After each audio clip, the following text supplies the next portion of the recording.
9-year-old Abigail sat on the worn out mat outside their small mud brick house, her tiny fingers gripping a pencil as she carefully formed each letter on a piece of paper. The paper had once been part of her school notebook, but tonight it held something far more precious, a message to her father in heaven. Dear Papa, it has been 1 year since you went to be with Jesus. I miss you so much. Mama says you are watching over us, but I wish I could see you. I wish I could hear your voice tell me stories like you used to. Things are hard without you, Papa. Mama works all day at the market, and sometimes we don't have enough food. But I am praying that God will help us. Please tell him I need his help. I love you, Papa, always. Your daughter, Abigail. She folded the letter and placed it in a small tin box under the mango tree, her secret hiding place. Every night, she wrote to her father, believing that somehow God would make sure he received her letters. The struggles of life. Ever since Papa died in a tragic accident at the construction site where he worked, life had been unbearable. Mama, once joyful and full of life, now carried an invisible burden on her shoulders. She sold roasted maize at the roadside, but the money barely covered rent and school fees for Abigail and her younger brother Timothy. Some nights, they ate nothing but porridge.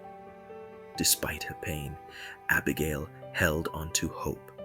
She had heard in church that God was a father to the fatherless, and though she didn't understand how, she believed it with all her heart.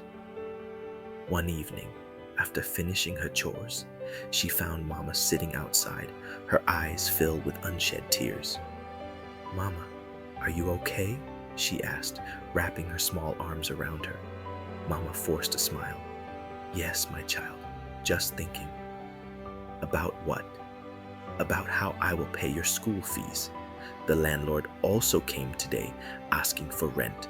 But don't worry, my love, God will provide." Abigail nodded, though her heart ached. That night, she wrote another letter.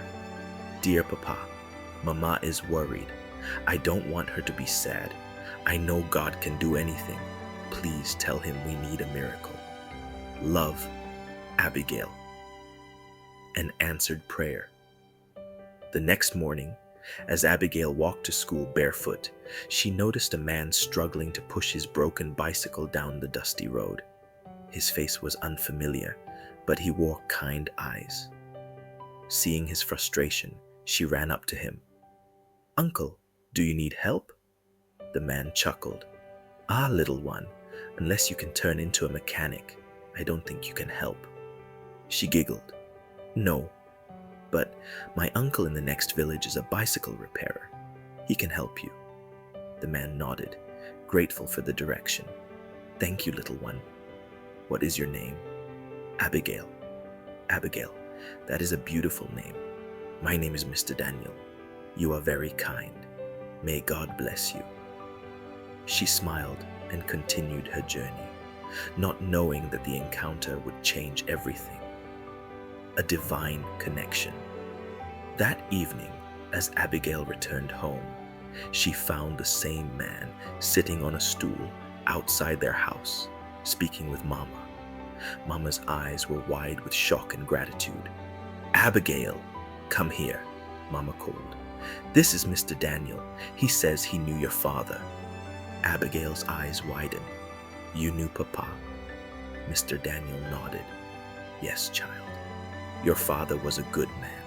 He once helped me when I was struggling to find work. I never got the chance to repay his kindness. Today, when I met you, something told me to follow you. And now, I see that God has led me here." Tears welled in Mama's eyes. "He has offered to help us. He has a small business in town and needs someone to manage it. He wants me to take the job." Abigail's heart swelled with joy. "Really? Mama, that's wonderful." Mr. Daniel smiled. "It's the least I can do for my old friend." Also, Abigail, I found this under the mango tree. I think it belongs to you." He held out one of her letters. Abigail gasped. "You found my letter to Papa?" "Yes," he said gently. "And do you know what? God read it too." And he answered, "A new beginning." With the new job, Mama was finally able to pay rent, buy food, and send Abigail and Timothy to school. The burden that had weighed her down for so long had lifted. She smiled more, laughed more, and every night she and her children prayed together, thanking God for his faithfulness. Abigail still wrote letters, but now they were filled with gratitude. "Dear Papa, God answered our prayers. He sent help just when we needed it most. I know you are smiling in heaven. We miss you, but we are okay. Thank you for watching over us. With love, Abigail." She folded the letter and placed it under the mango tree, smiling up at the sky. Indeed, God was a father to the fatherless, and he had never left them alone.